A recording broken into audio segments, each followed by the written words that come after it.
And we're live!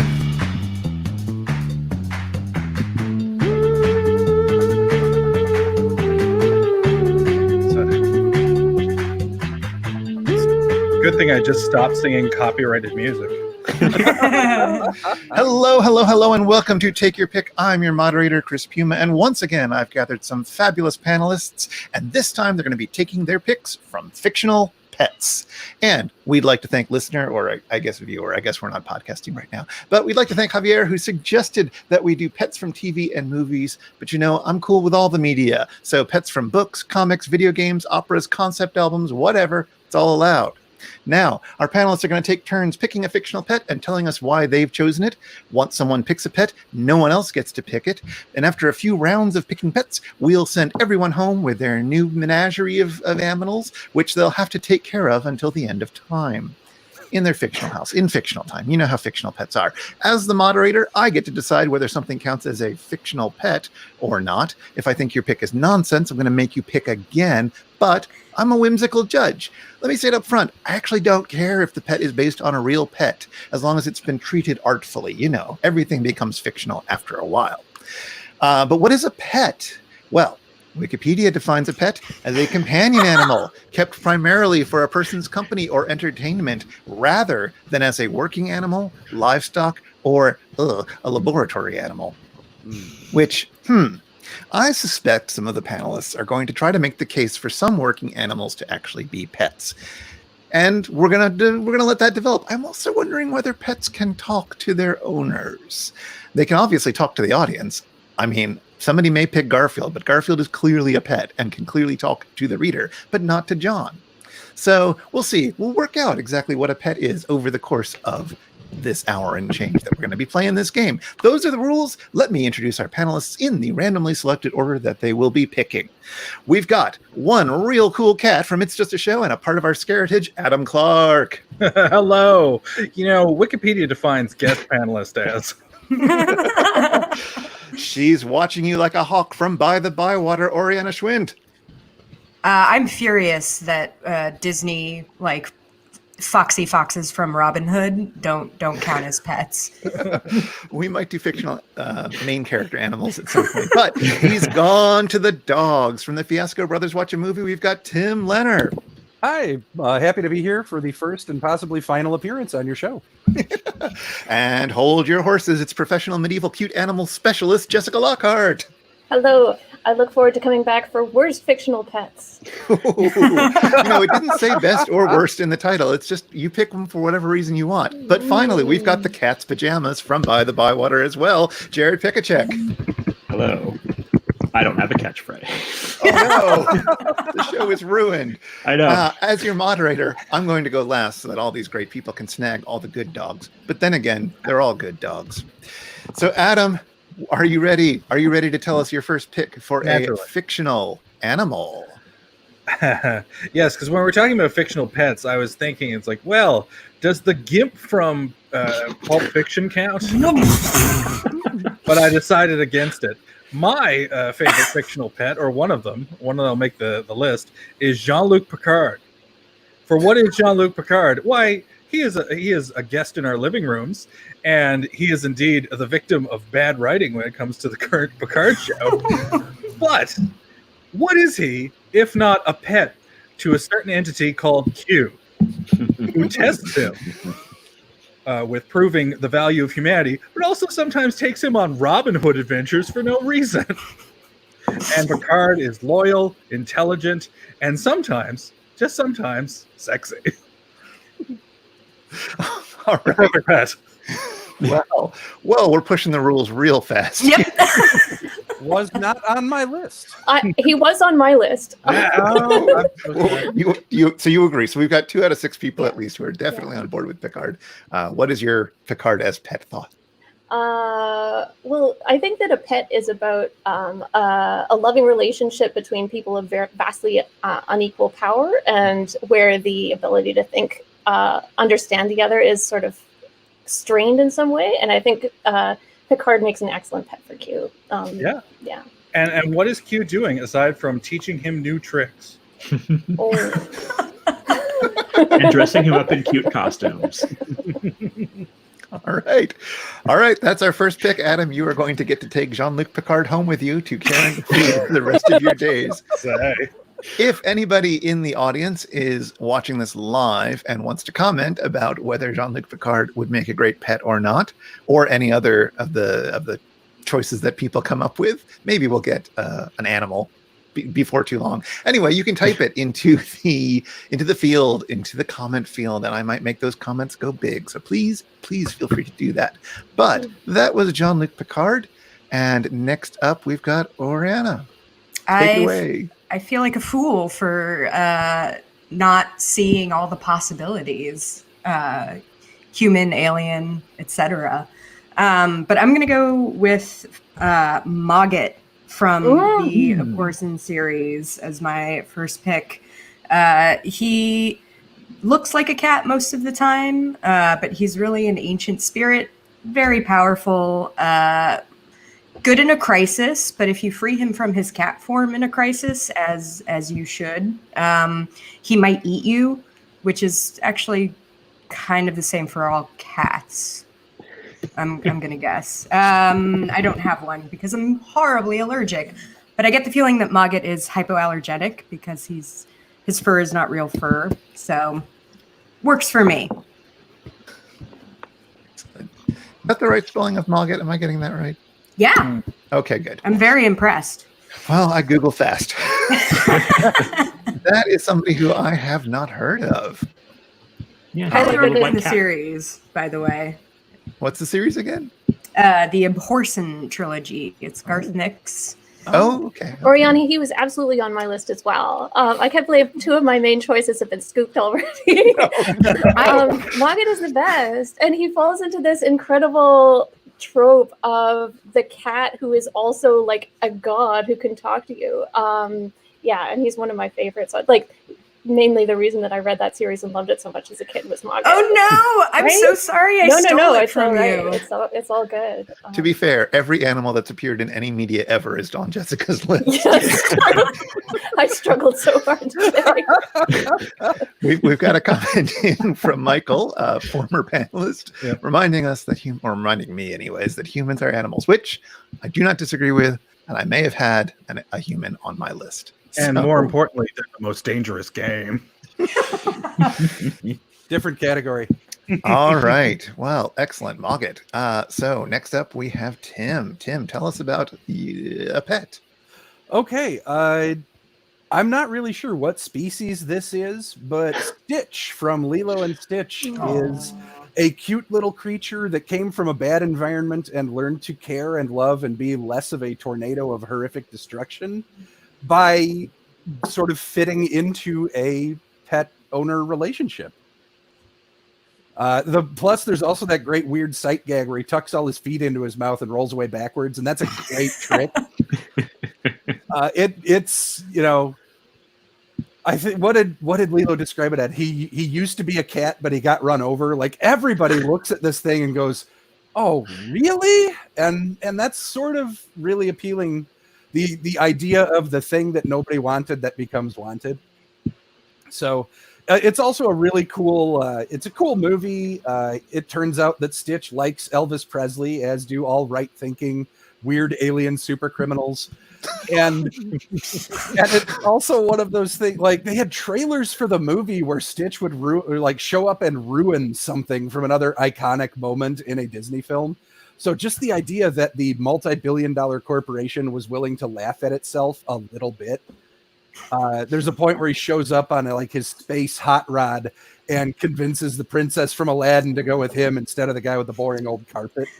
So it's silly, it's cool, he's indestructible, and at one point he watches Earth versus the Spider on TV and likes it. So we have hobbies in common. All right. So yeah, can't complain about that, I suppose.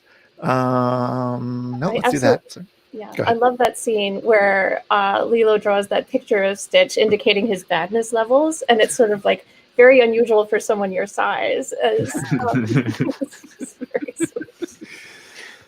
Oh man, I feel terrible because I haven't seen that movie. Oh my gosh, Chris, you would love it. It's Yeah. it's a very excellent film. Okay. It's And from this period of like really creative Disney work, and yeah, it was this. Yeah, it was just really good. It was done at their other studio. There's like the California studio where the people in charge of the money can look literally over the animator's shoulders. And there was the Orlando one where that couldn't happen. And surprise, when that couldn't happen, you get a much weirder, funnier movie. Didn't that studio also get The Emperor's New Groove when the original concept of it totally failed? I believe so, yes. That would make a lot more sense. I grew up about 40 minutes away from Disney World in Orlando, Florida. So I remember that era well, and being like, "Ooh, they made Lilo and Stitch around here." Hometown pride. We support our weird alien criminals. Yeah. I mean, that's what is Stitch but Florida man, truly. Yeah. All right. Well, on that note, Jess, many of your picks have already been swiped away from you, but I'm sure you can come up with something else. What have you got for us? Oh my gosh. Well, my two top picks have not yet been chosen, so I'm going to go with one of them. First pick I want to give is The Fox from Le Petit Prince by Antoine de Saint-Exupéry. Le Petit Prince is a 1943 novella, which has the distinction of being one of the few texts that's read even by mediocre French speakers who grew up in the Alberta school system, such as myself. And I don't know what it is about reading something in translation, but it made me work over this scene a lot more. So the novel is about this little prince who grows up on an asteroid, who goes traveling through the stars when he breaks up with the rose that he loves. And at a pivotal moment, he has gotten pretty disgusted with Earth and found that it's sort of nothing special. And then he encounters this fox who is bored and has been spending a lot of time chasing chickens and keeps asking the prince, apprivoise-moi, tame me. And the prince asks what it means to tame someone. And the fox says, it's easy. To tame someone is to establish ties. To me, I don't need you. You're one of 1,000 little boys, and you don't need me. I'm one of 1,000 little foxes. But if you tame me, then we will be unique to each other. And there's this just like very sweet chapter where the little boy visits the fox, and they establish this relationship. And then the prince goes away, and the fox cries. And the prince says to the fox, like, "I'm really sorry you're crying. Like, I'm sorry for hurting you." And the fox says, "No, it's worth it, because when I look at the fields of grass, they'll remind me of your golden hair." And it's just this very sweet, very wonderful exploration of what it means to start to care about somebody else and to be vulnerable to them and have them in your life. So, oh my gosh, that's the best pet. Yeah. That's what I've got to say about that. Oh. Oh, And I assume that's the fox in question. Yeah, look at that fox and his earsies and his tail and his hoof and his little legsies. Like, come on. Like, yeah. Is I he want a fennec? stuffy. Oh, yeah. Is he what? Is he a fennec fox? Yes, Because yes. I mean, he's got the gigantic ears. Oh, so- yeah, because he's in the desert. The prince has just met this snake who is, like, not a good pet on It's my not list of fussy. bad pets. The snake's like, "Do you want to die? I'll bite you and then you'll die." And the prince is like, "Maybe, let's take a rain check on that." But the fox is like, "How about we have a real relationship instead? And like, I'll tell you some secrets about life, and you can like keep me company and make life special for me." So go with the little desert fox, guys. Yeah. Oh. Fantastic. I could never get through that book. Well, I tried Chris- it in English and French. Oh, The original heavy tome. you should skip Exactly. to the chapter with the fox. And Yes, then I'll just skip read to the nothing good else. bits next time. Yeah. The other stuff is We might allegory. do it You on don't need that Spouter-Inn allegory. someday. Who knows? You're here for the cute pet relationship. It's only like a 90-page book. I should be able to get through it. But Oh my gosh. boy. that didn't happen. But it's still a great pick, and that is a lovely note to add to it. And Fennec Foxes, yeah. Jared, what have you got for us? I'm going very obvious, very fast, but Eddie from Frasier. Yes, yes. Now, I have to preface this by saying I do not like dogs. They actually frighten me quite a bit. So this is a huge thing for me. Eddie is kind of just this little id that lives in their house, but he's also really important just in terms of storytelling in that he gives Frasier's dad something to be affectionate toward. And obviously, in the very beginning, Frasier and his dad are like not getting along. They're not friends. They don't really like each other that much. But having Eddie there gives Martin something to love and something to show you that this man is maybe capable of tenderness and gives you hope for the series going forward. And also, Eddie's just really funny. He's the only dog that I've ever enjoyed seeing a reaction shot of. Like if they cut to him and he's like hiding his face or whatever, it's really cute. But yeah, Eddie. And he's got that Barbie that he carries around. Oh, I think that's really fun. Eddie is the source of my favorite line from Frasier, which I think even occurs in the pilot, and it's Martin and Jane leaves his character Daphne discussing Eddie. It's like his name is Eddie. It's like, oh, does he like pasta? It's like, no, he has worms. Oh, he calls him Spaghetti Eddie. Oh no. Yeah, as I was looking for a picture of Eddie to put up on the screen now, and there were some good ones. I mean, I think everybody more or less knows knows what he looks like, but it was cute. I thought I would add it. I am also, broadly speaking, terrified of dogs, although individual dogs I can make allowances for and so forth. But but this is one of the pictures I found. If you think that's good, you should see the centerfold. He centerfolds a few times on the show. So was it actually played by a male? It was played by a dog named Moose, apparently. Yeah, and then Moose actually a male or a female or no, Moose was male, and then actually in later seasons, as Moose got older, his own son took over some aspects of the role, the ones that were more active, like running around or whatever. But Moose and his son did not get along and had to be kept separate. I mean, so, I need the Ryan Murphy American Crime story about the Moose and his son beef immediately. Yeah. That's something I could get behind. Or no, sorry, Feud, not American Horror Story. Feud, the next season of Feud. All right. Well, I guess it's my turn now after that. So I have to make my pick. And there were a lot of pets in a lot of things, and a lot of them are neat. And I didn't have a tremendous amount to say about them, I found. This is kind of a tricky one for me. But I will say this.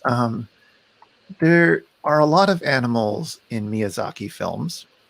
Some of them are avatars of the forest, and some of them are World War I flying aces, and some of them are public transport. And I'm not sure whether any of those count as pets, although if they're on your list, you can make that claim later.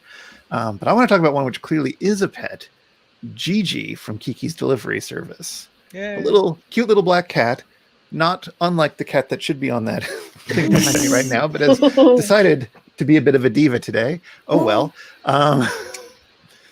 And Jiji plays a really interesting role because, I mean, massive spoilers now for Kiki's Delivery Service, which you would enjoy even if you know the spoilers, and which you've had many years to watch. So get around to it. But Jiji is the pet of young Kiki, who is 13 and is a witch and is ready to go out on her own and have her adventures as a witch, and eventually has a certain crisis where she starts to lose her magic powers, which eventually, she recovers. But it's all tied in with kind of the anxieties that come with teenage years, with puberty, with things like that. And what's interesting is that Kiki, her cat, at the beginning of the film, she can talk with him. He can talk with her. It's all great. But when her magic powers start to go away, there are a few scenes where Jiji is just acting like a cat. and really acting like a cat in a way that it never did earlier in the film. It was always a cat, but now it's really being cat-like. And she starts talking to him about her problems, and he just flumps away and goes out the window. And it's like, oh, wow. And it takes her a while to realize that she can't talk with him anymore. And it's just this marvelously subtle and quiet way of indicating this. And it also ties in with Jiji's own story, because Jiji has now met a female lady cat and has taken an interest in that. And in a sense is having his own adventures growing up as well. So that's why Jiji perhaps can no longer talk with Kiki. It's a really lovely moment and a really lovely film. So I wanted to shout out Jiji there. Yes, and he's given an excellent vocal performance in the English dub by the late Phil Hartman. Well, there are 2 English dubs, and the one that I saw most recently was the later one, which may be a better one. Phil Hartman is brilliant and great. The person who does it in the second Disney dub is Kerrigan Mahan. I don't know how to say his name. Does a perfectly good job. Is not Phil Hartman, but Phil Hartman is very Phil Hartman in that performance. I don't know. I haven't watched that from top to end. And I'm not sure which voice Michael is thinking of, because there's the Phil Hartman, there's this other guy, and there's the original Japanese version. So, well, Phil Hartman gives it kind of a Paul Lynde twist, as does the second voice. To be fair, I want to know whether Jiji and Kiki get to talk again, or is that the end of their relationship? I believe that Jiji doesn't, as I recall, Jiji doesn't start talking again at the end of the movie. Wow. Like, she gets her magic back and she's grown up, but some things are lost to childhood. Wow. So, bummer. It is a bit sad, but still cute cat. Even when it can't talk and sassy back. So that was my first pick, and now we're on to round 2, where the pets are doubled. And that's where the scores can really change. Yep, it's all in the air. Anybody could win this tense game. Adam, who are you going to take home along with Jean-Luc Picard?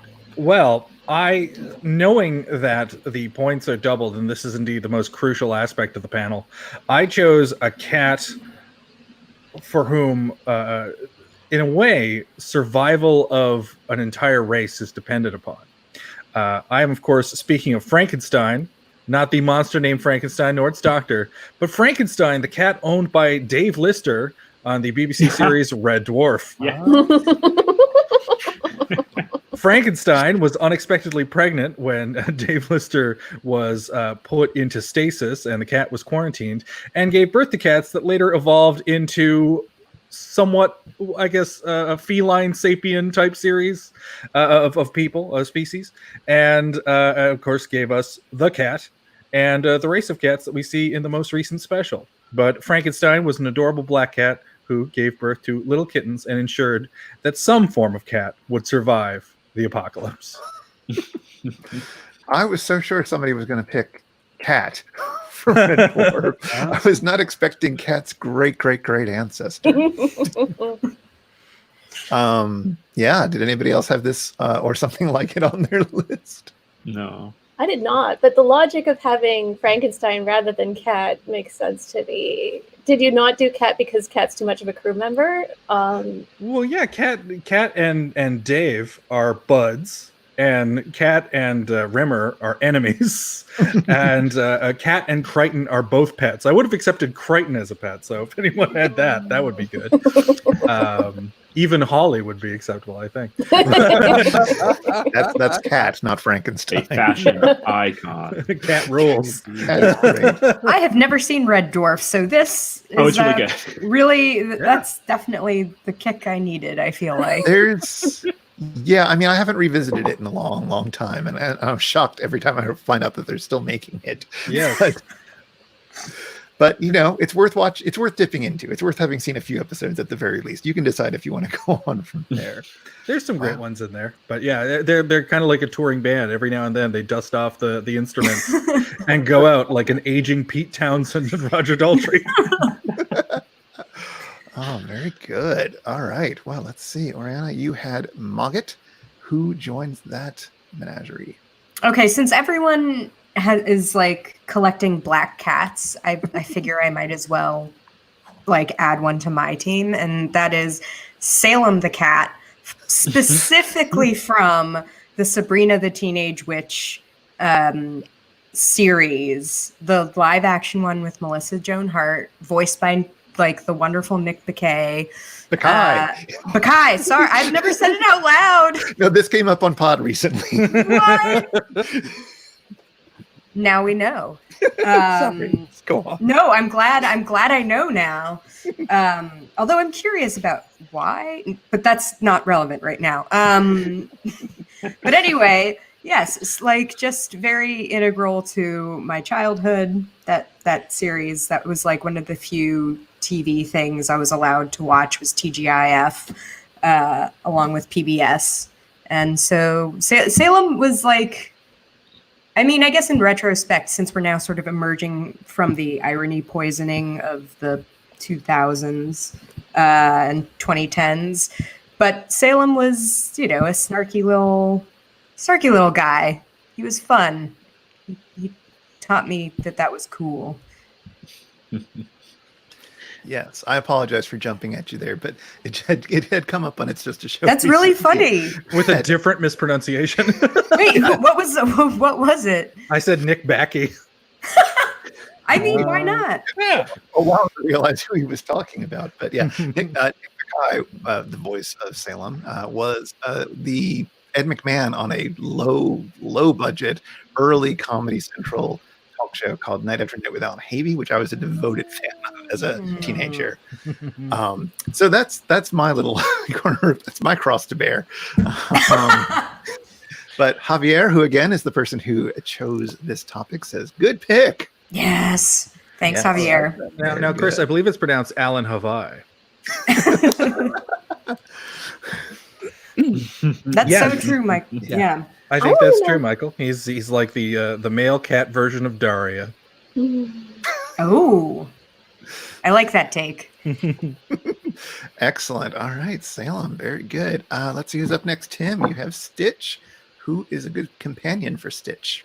Well, I guess I'll go for contrast. Everybody else has been going kind of on the cat end of things. Q is a cat that has a human for a pet. And, I will take no questions on this. But I'm going to go canine on this one. Grommit, the stop-motion dog from Aardman Animation.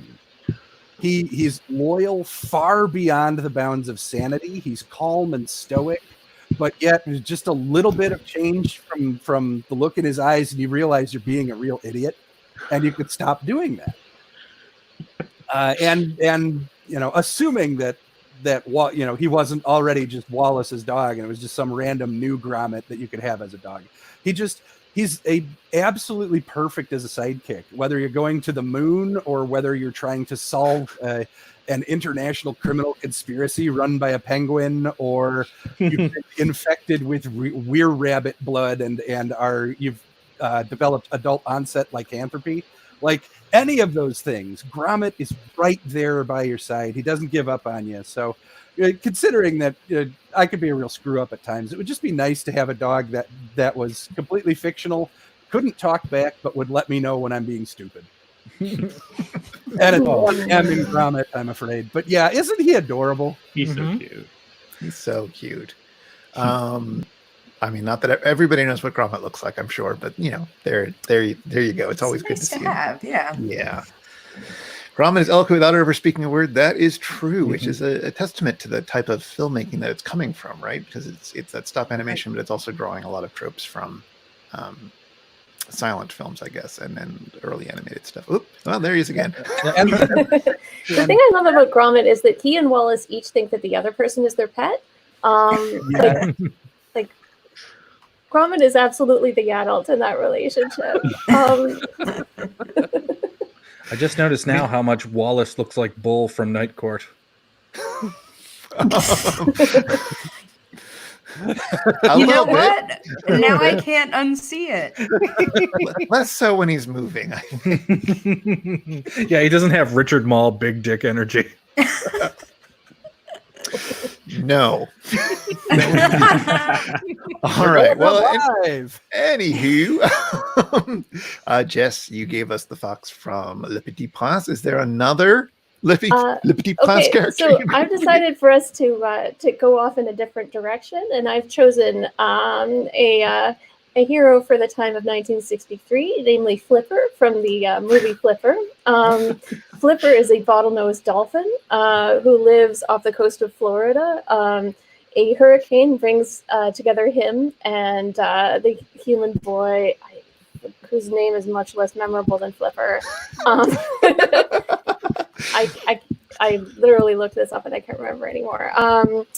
It brings them together.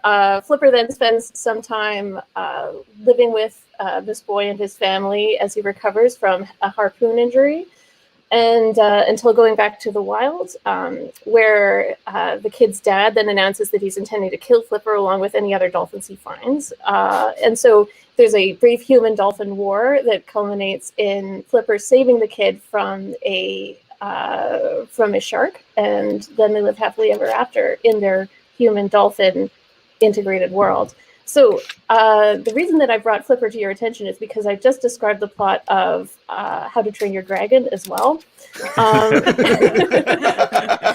And I'm really interested in stories where these two sort of where the pet relationship is sort of happens across different worlds. And what I really like about Flipper is that he doesn't spend too much time being the prisoner of the human who considers him to be his pet.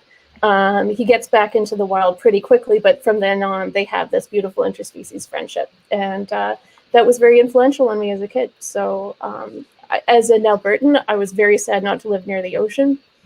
And mainly because I thought that as soon as I went to the ocean, I would meet the dolphin of my life. So yeah, heavily influenced by that. Flipper. Yeah. Oh, wow. I love the expression because it screams, "This Flipper fucks." Yep. I mean, Like most Yeah. dolphins. it specifically fucked the young boy on his back. Yeah, this is Why do you think he looks so really relaxed? intense. That's really, You'll that's a have to really see weird it to thing. believe Those it. denim cutoff shorts, like Oh my gosh! As a reminder, Flipper is also remade in the 90s with a young Elijah Wood. Yep. Oh, really? In the name of the forgettable named boy. But Yeah. that. It was yeah. like that and Andre, the one with the seal. I didn't see Like it and oh yeah, there was a seal. I don't know if I saw it or not, but it was like, you know, sort of the Armageddon Deep Impact of children defending sea animals movie. It's Free like, Willy. Oh my God. oh, that too. Oh, yeah. Free Willy was was like like- triplicate. Free Willy was another of my choices, but I decided against it because I found the story of Keiko too sad. Yeah. When they released the orca back into the wild, and it couldn't make it because it had it lived too much with humans. Yeah, the actor. Yeah, the actor whale Yeah. orca. Yeah, all right, Flipper. that. I looked it up, and Wikipedia agrees that the kid's name is too boring to mention. No, it's Sandy. Sandy. Did you have any thoughts on the TV show Flipper? Yeah, I used to watch that. So I never saw the TV show. Oh, it exists. Flipper. One thing, oh my gosh! One thing that I found out is that, oh my gosh, is that Flipper is based on Lassie. Like someone was like, "What if we had Lassie, but in the sea?" And I just find that very charming. Lassie, but with far fewer applications. Except, always yeah, an everyone's in a in-water. well. Everybody's got to Everyone's in fall a into the well. water. Classic. This is a task for Aquaman, kind of. Exactly. Yeah. I mean, I think the movie came before the TV show, but yeah, the TV show I'm sure was pitched that way. That is exactly what it is, as I recall. I don't know. I watched the opening credits whenever it would come on, and then I would get immediately bored once the action happened. I'd go away. But the theme song is great. Yes. Jared, you've got Eddie from Frasier. Who's going to pal around with Eddie? A creature that doesn't actually exist in the real world. So the Otak from the Earthsea series, specifically just the first book, because spoiler, it dies. The dog does die. It's almost like a little squirrel without a tail. Is kind of I think how it's described. And the main character Ged is like testing his wizard abilities one day and like sees this creature and calls it by its true name, which means it has to come to him and like obey him. But from there, they form this really sweet bond that the book doesn't really spend a lot of time on, but it's always kind of there. Yeah, Hoeg is the true name. The Otak is the common name.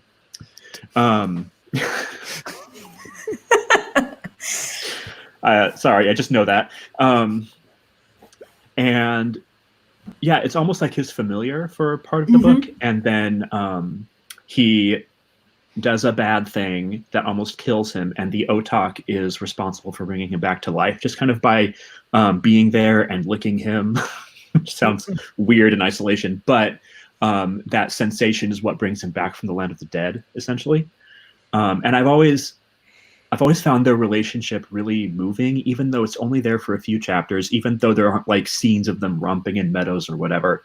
It's just this really subtle, sweet bond that they have. And when I found out, we're doing pets today, my first thought was Eddie. My second thought literally was the Otak. Because it made such a huge impression on me, and I love it so much. Those scenes are so moving. I only recently read the first Earthsea book. I think we've talked about maybe. I think it came up on. Yeah, but briefly, yeah. I remember that so clearly, like just being. I didn't cry over it, but I definitely got a little like emotional over how wonderful. It was. Yeah, it's like it's loyal to him. Anybody else tries to touch it, and it like bites them. Yeah. Yeah. It's so cute. I want one. It's a crime the Otak didn't make it. Like that's. Yeah. Oh, the scene where you find out it's dead it's hard. Kind of devastating. It is. Honestly. It is. Yeah. There are. At least based on the Earthsea wiki, I don't remember from the book because it's been a few years since I read it, which I read for the first time while teaching it with Jess in a class on fantasy, which was great. But there are other Otak in the Earthsea universe, so just because this one's gone, you can still get an imaginary one to take home with you. Yes. Yeah, the whole thing is like they're not really friendly and approachable, and this one's remarkable because it is, or rather because he tames it. He's probably not the only person ever to do it, but he's in the book. He's the only person he knows of who's ever done it. See, well, Ged is a very special boy. Unfriendly and unapproachable. See, that really accurately describes Hoeg the Otaku, this anime-obsessed guy in my building. Oh dear. All right. Well, it's my turn to move to name my other fictional pet, and I'm gonna also move away from. Because I'm going to talk about one that's real, or was based on a real pet, anyways. But it is a cat, so I'm not going that far away from our strain. I'm going to be talking about Joffrey or Jeffrey. I'm not quite sure how it was pronounced. I guess Jeffrey, the pet cat of Christopher Smart, a 19th century poet who was not terribly popular in his time, I guess. Or let's put it this way. He spent a lot of time being put into insane asylums, I guess they were called at the time. I'm not sure. But, he was thought to have had mental health issues and was locked up before it. But he was fairly well-to-do, so I don't know.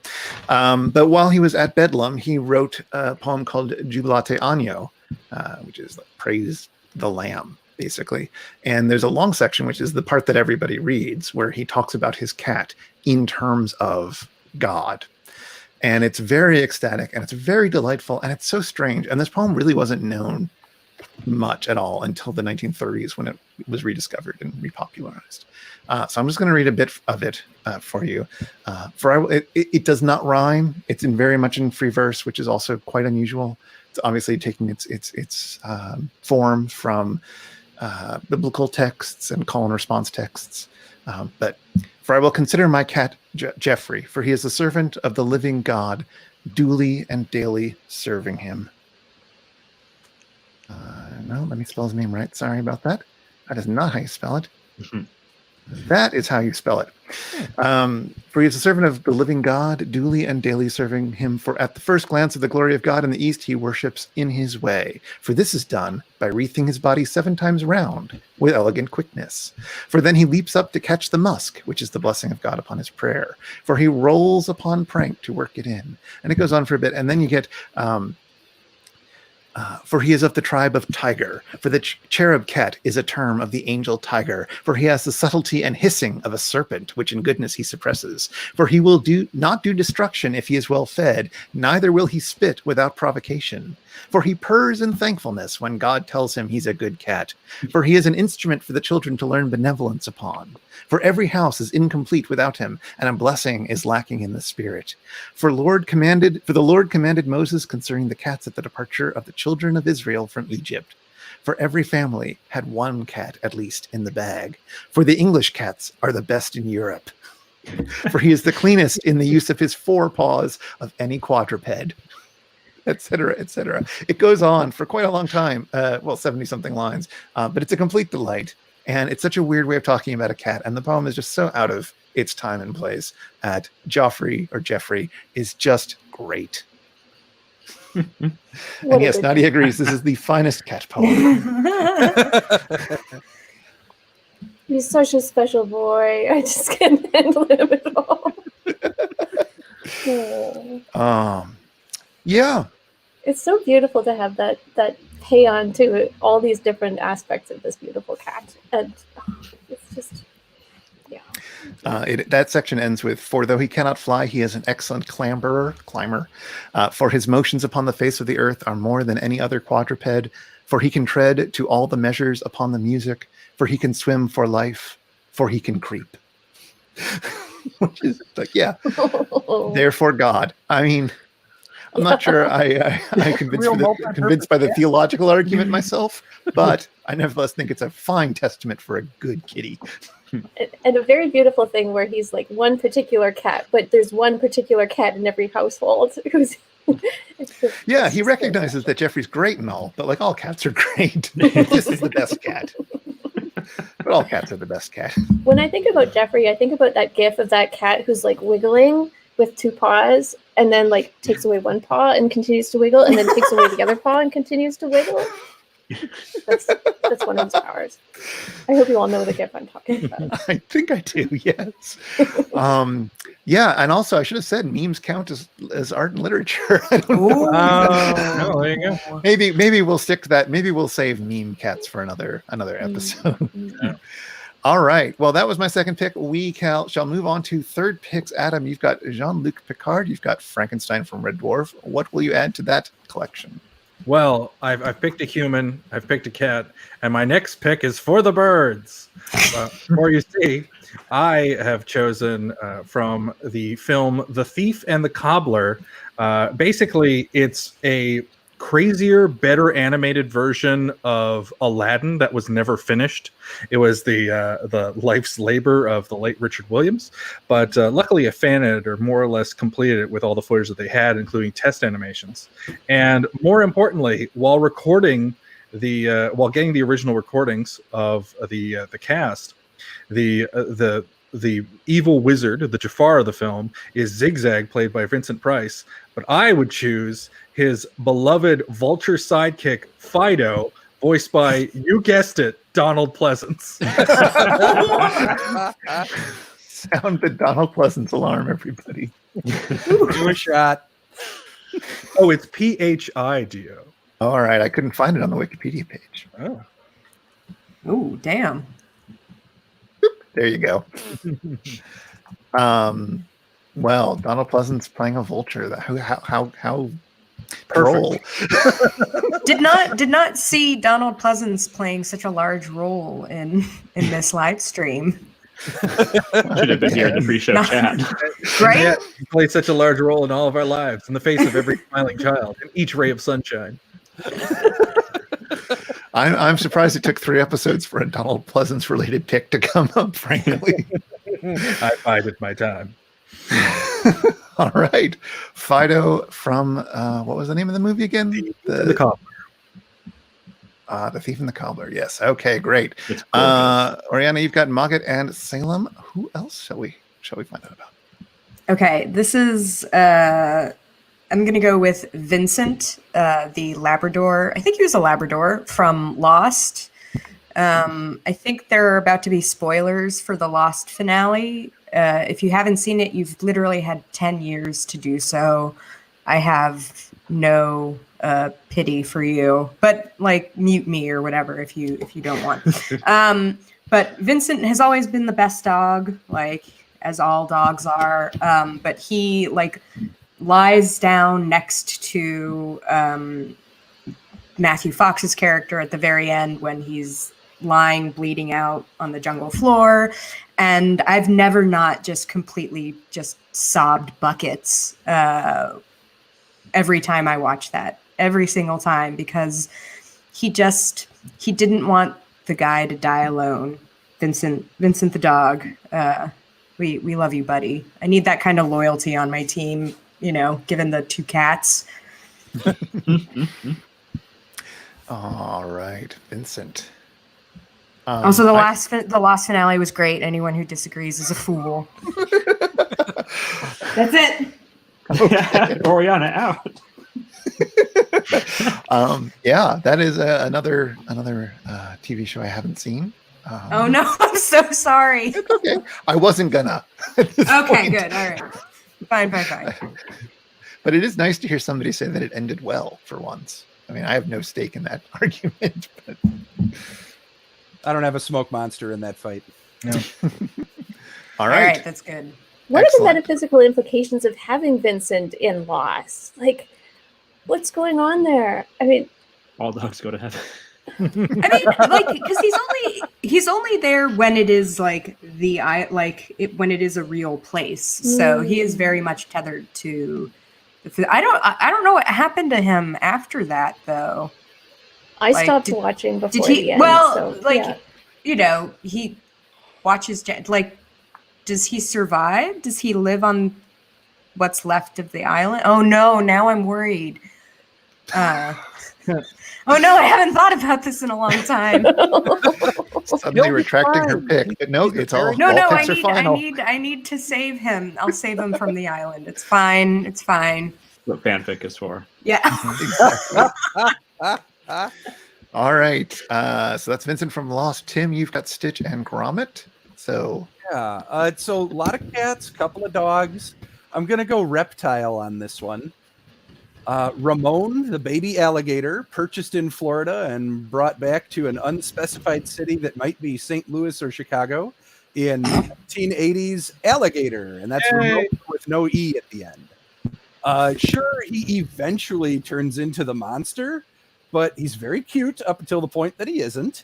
There's a corrupt pharmaceutical company CEO who gets bludgeoned to death by Ramon's tail inside the limo that is also bludgeoned to death in the climactic attack scene in the film. And Ramon got to meet Robert Forster twice. So I think if you could somehow tame it, if you could get it to obey you and things would be okay, I think a giant alligator in 2020 would be a pretty good, please do not mess with this guy sort of pet. And, I've always felt kind of ripped off that I never got to have a dinosaur. So this is very close. Yep. Okay.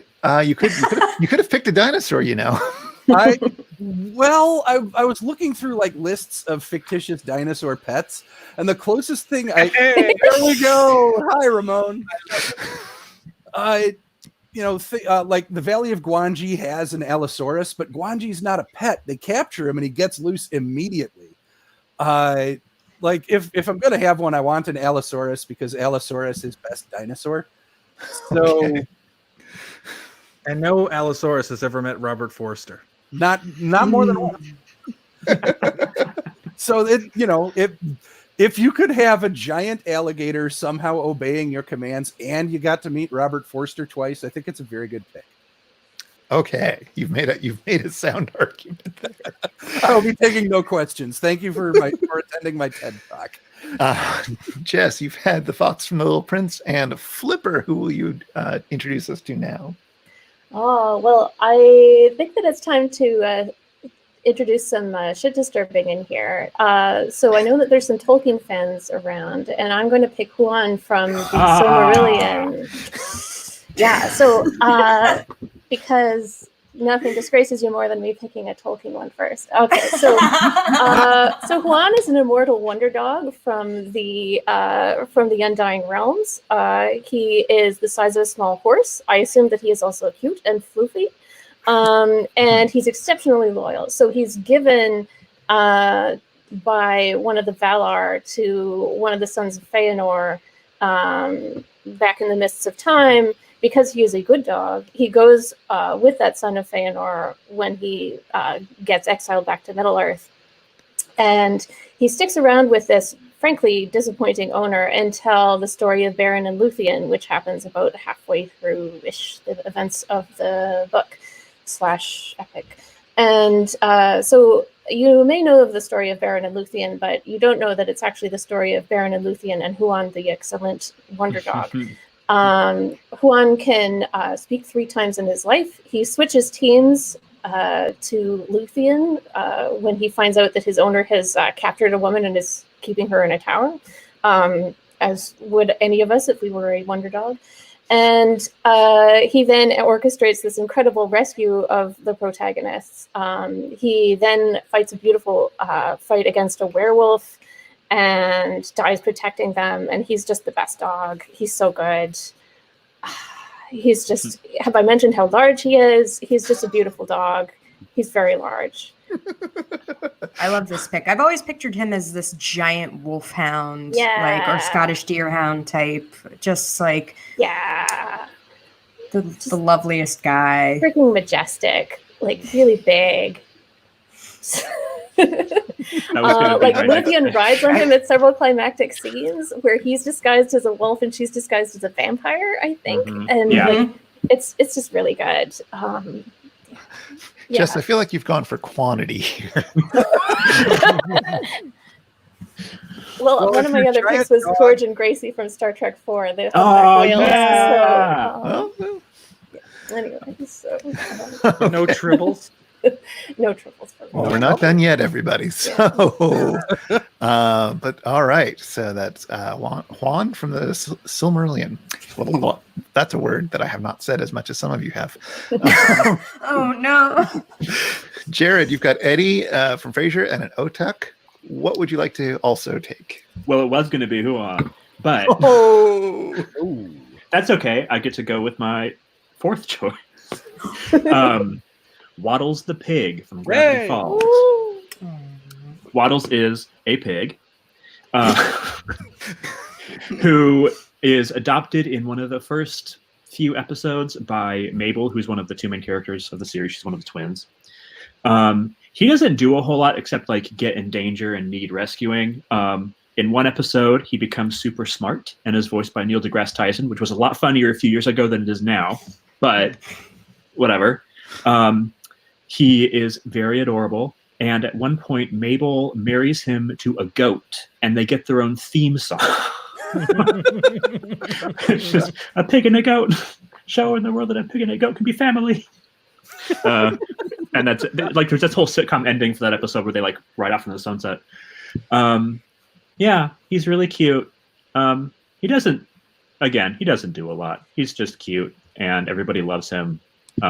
He gets eaten by monsters several times.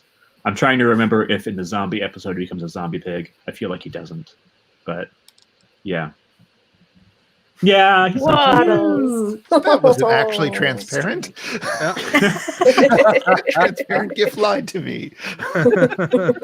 That's Waddles from the episode where he gets trapped in the checkerboard dimension. Oh. Yes, the Pig and a Goat song is great. Waddles is a great choice. The Pig and a Goat song was written by Neil Cicierega, who's quite famous for mouth sounds and all that sort of stuff. Yeah, funny guy. His sister Emmy Cicierega is a storyboard artist on the show, or was. That's yeah. right. Yeah. Yeah. Oh, I love those scenes where Waddles and Mabel are like tag teaming doing selfies and like dancing around together, and just Waddles is the best. There's Waddles that does do a Breakfast lot. Club scene where they're dancing on a railing or whatever. Yeah. Great show. I think Waddles has a lot to offer. He does. Yeah.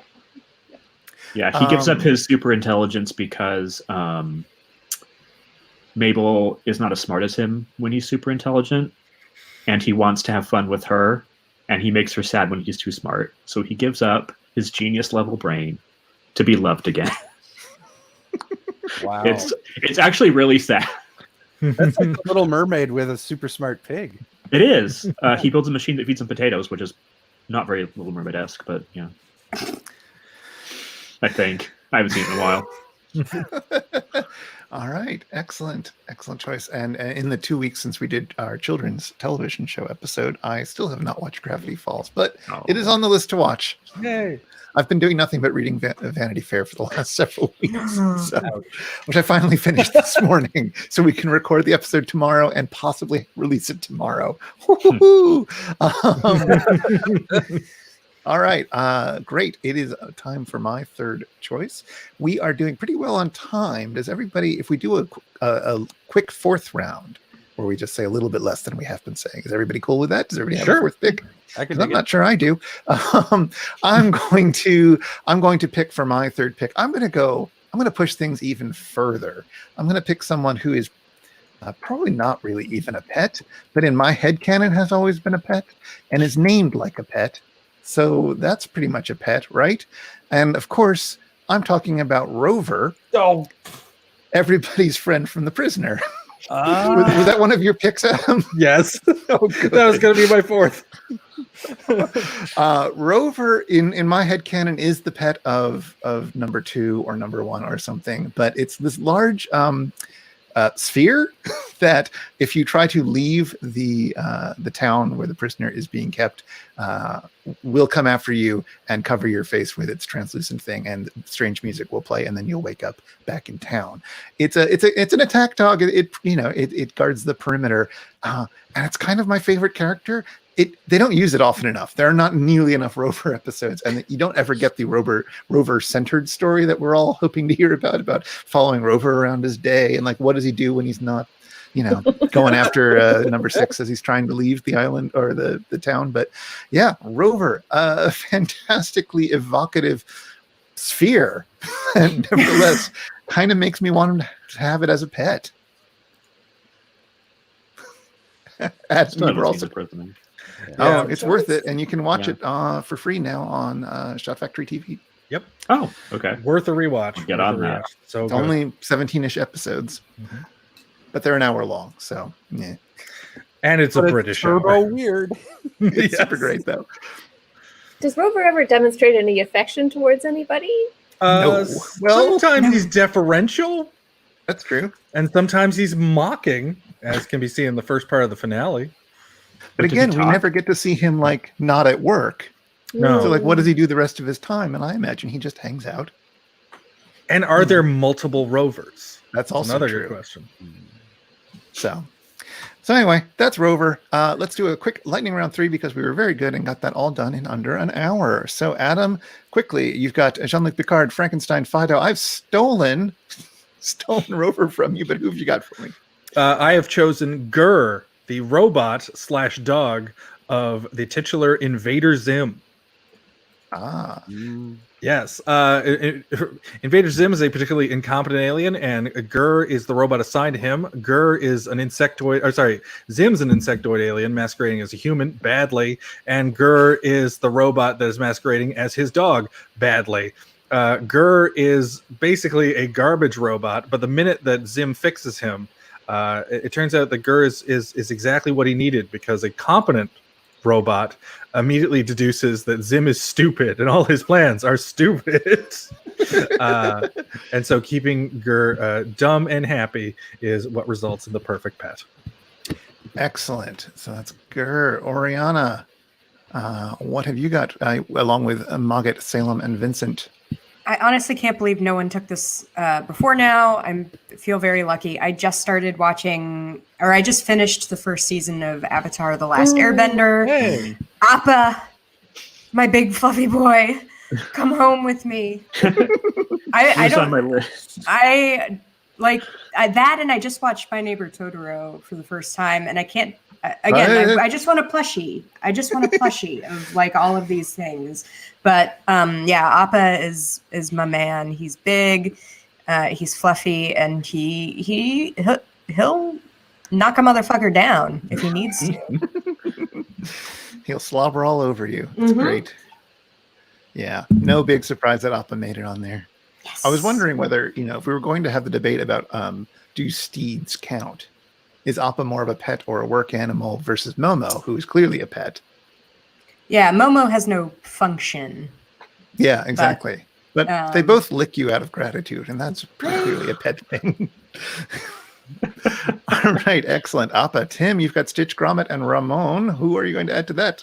I'm going to do another cat. Lying Cat from the Saga comic series is a space cat. Lying or lion? Lying.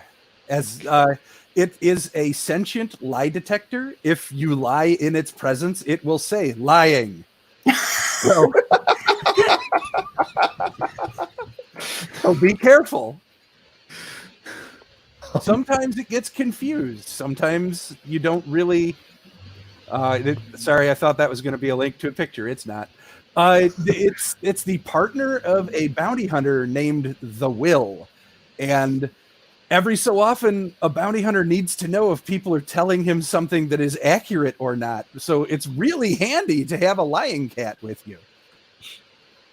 And Saga is this giant, weird goofball space adventure saga narrated by the grown-up version of an infant daughter born to soldiers from two sides of a forever war. So they're on the run. The Will is chasing them. Lying Cat is with the Will until it isn't. And they drop lots of little hints here and there. Like Lying Cats have to obey rules. If they hear a lie, they have to announce it. So there's a couple times where somebody says, "You need to be in the other room when I'm on this phone call," type stuff. Just there we go. Lying. Ooh, yeah. There's one point in the pre-fight, "We're just gonna mess you up and that's all that's gonna happen," and suddenly from behind them they hear lying. And that's like, the good parts are about to start. It's about people trying to find love and companionship and togetherness and family in a universe that doesn't want those things to happen.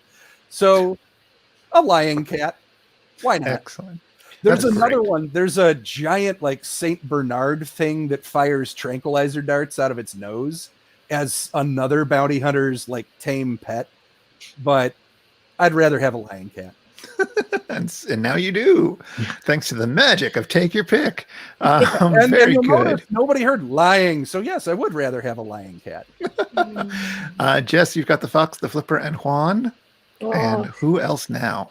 There were two pets who made me cry this morning when I was coming together with this list, and I've decided to go with Old Deuteronomy from Old Possum's Book of Practical Cats, and also the movie Cats. Musical Cats, maybe not the movie. So Old Deuteronomy has lived a long time. He's lived many lives in succession. He's famous in proverb and rhyme. And what I love about him is that he's just a very elderly cat who's incredibly respected by the British town that has him. And so his song is all about how much everyone is in awe of seeing him, and how he's really like just sleeping on the wall, or they close roads so that he won't be disturbed when he's taking his naps. And I just find him really adorable because it speaks to this like time in a pet's life where it's just a miracle that they're still around and keeping you company. And I really love that sort of that bittersweetness of just that phase in a pet's story. So yeah, Old Deuteronomy, very, very sweet cat.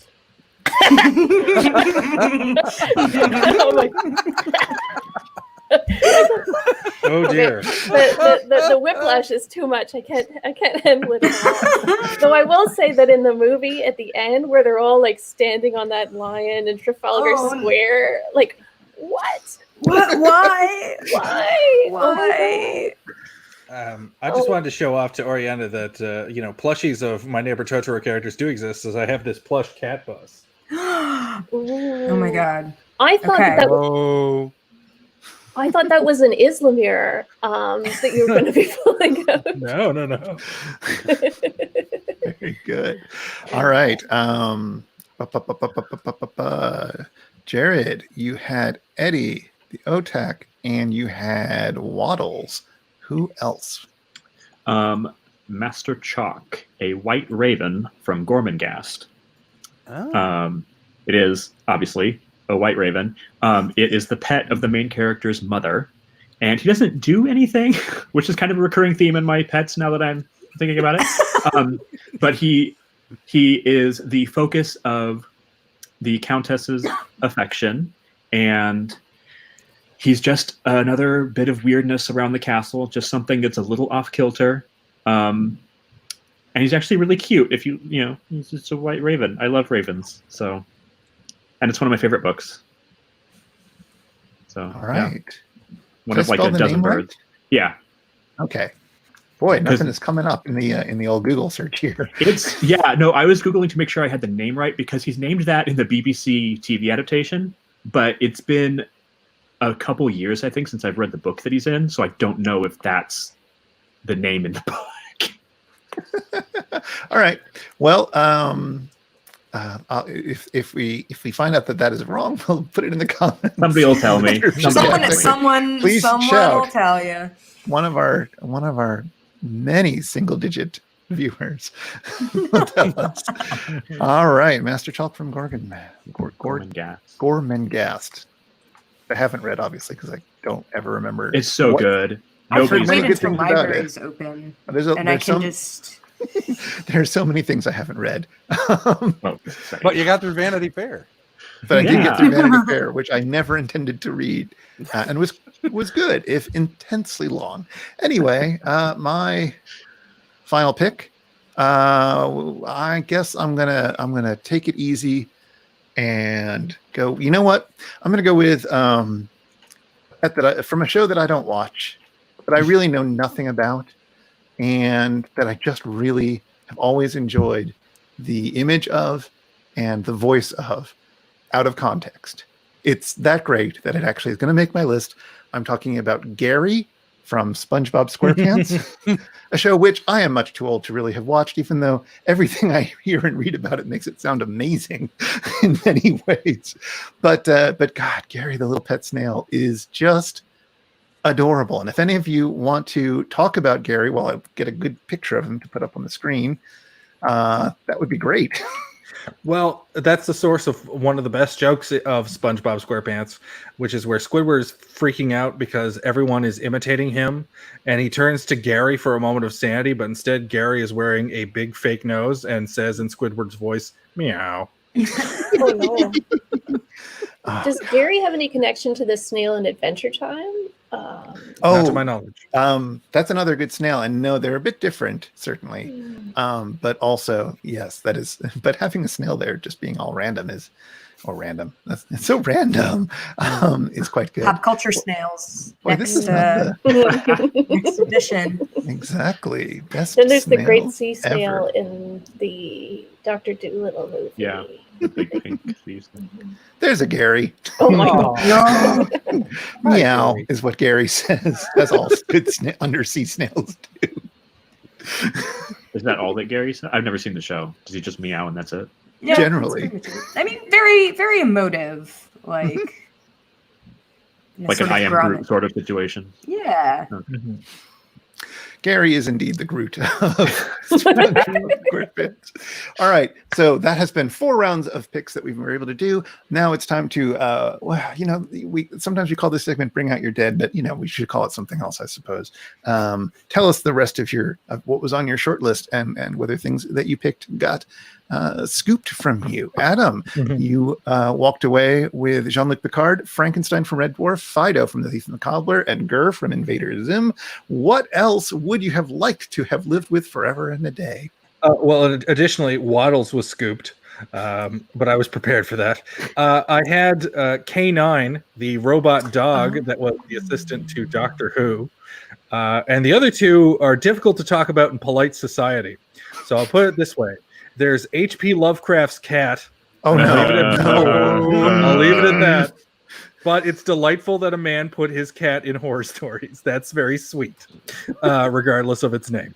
And the next one is a circus little person from a Ren Stimpy episode that Stimpy adopts named Sid, voiced by Phil Hartman. Oh, very good. Oriana, you had Mogget Salem from Sabrina the Teenage Werewolf is what I almost said. The Teenage Witch, Vincent from Lost, and Appa from Avatar. What else were you thinking about?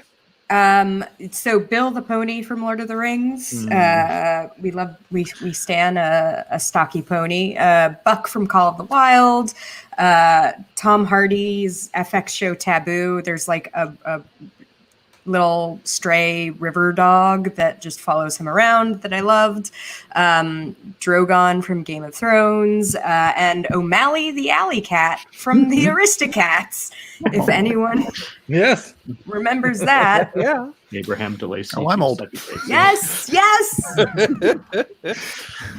Excellent. Tim, you had Stitch, Grommit, Ramon from Alligator, and Lion Cat from Saga. What else? I was fully expecting the big fluffy white Persian cat to get sniped from You Only Live Twice, Blofeld's nameless cat.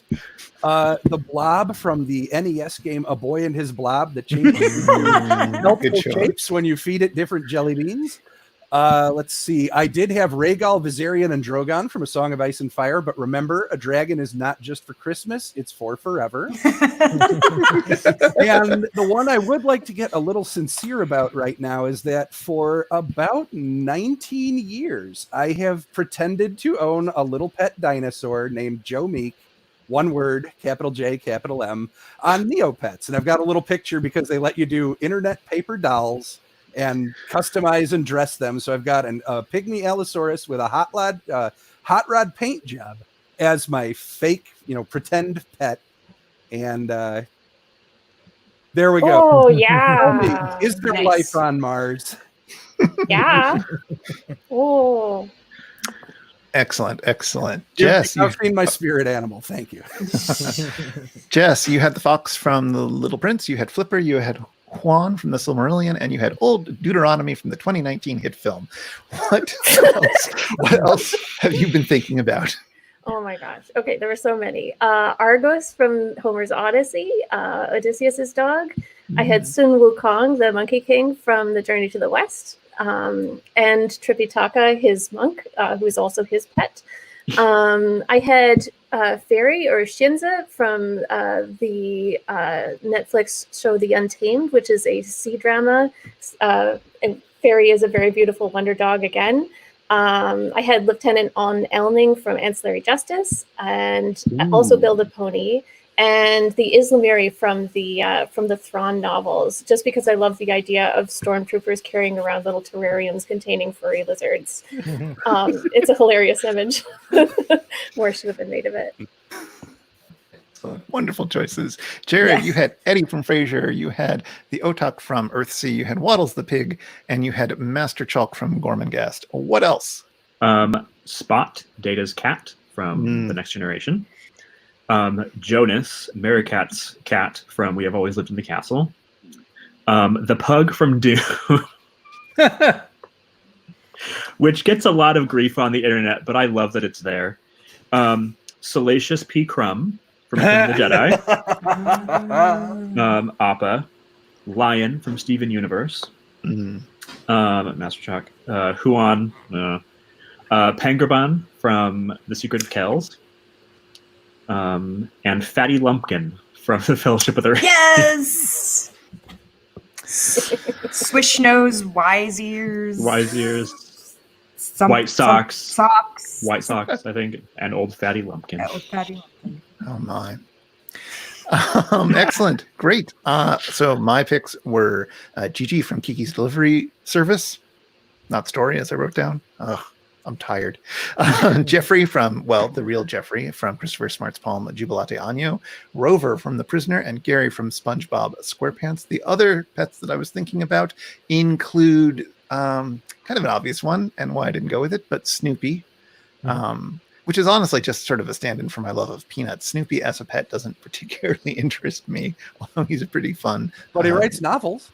Yeah, and he's a fun World War. There's a lot about Snoopy I like, but another real-life pet that was transformed into art, Foot, the three-legged cat owned by infamous band The Shags, which was three young girls who were sort of pushed really quickly into the recording studio in the 60s by their father before they had what most people would recognize as talent, and created one of the most amazing albums ever, Philosophy of the World, that included the hit single, well, it's beloved by weirdos like me, My Pal Foot. Totally recommend checking that song out if you don't know it. It's great. If it's chaotic, it's all over the place. But it's based on a true story about their three-legged cat who went missing one day and then was found. So it has a happy ending. Don't worry about it. I had the cat from Stardew Valley that you can adopt that made my little fictional farming life even sweeter after I got married to, oh God, what's his name? The sad one. Oh God, Michael. Shane. I got married to Shane, who is very sad, and I got a cat, and the cat just sort of does its own thing. You can't really do much with it except feed it, but or give it water anyways. I had a pumpkin from Steven Universe, which is a pumpkin that becomes a pet for Lapis Lazuli and for Peridot, and is great. I had Falkor the Luck Dragon from the Neverending Story, because it's a big luck dragon. I had Momo from Avatar, Babe from Babe. Yeah. less pet-like in Babe too. I had Seymour, which is Fry's dog from Futurama, which will break your heart. Oh my God. And I had a pick that I stumbled upon as I was trying to look up lists for inspiration, and saw it and was immediately excited to remember it, but did not do any further research or watch any YouTube clips, which is Brain, the dog from the old Inspector Gadget cartoon. Which, if you ever watched Inspector Gadget, go look it up. You'll see the dog and you're like, oh, right, that was a good dog. Basically a Wallace and Grommit relationship. Yeah, in many ways. All right, so those are the fictional pets that we have chosen, and some of them that we get to keep and nourish and love forever. But there you go. There's it. There's no but really, but it's time to say goodbye so that we can go take care of these new pets that we've got. So thank you for joining me and talking about pets, Adam Clarke. Goodbye. I have no sign off. Okay. Thank you, Oriana. I think there is a thunderstorm rolling in because it's black as night all of a sudden. Oh Goodness. I hope that's the reason why. Thank you for joining us, Tim. So long from the People's Republic of Ann Arbor. And thank you, Jess, for actually bringing some pet knowledge and theory to us. Thank you also to my first fanfic, which was about a horse. Aww. Oh, I hope somebody still frames that and transcribes it. Thank you, Jared. Yes. No catchphrase, just gesture. Finger guns. Bring back the finger guns, baby. And I would like to once again apologize that the best pet ever, Baskerville, is not with us today, and that I didn't have time to run and grab her before we started filming. She is ready to talk. She should be with us next time for Take Your Pick.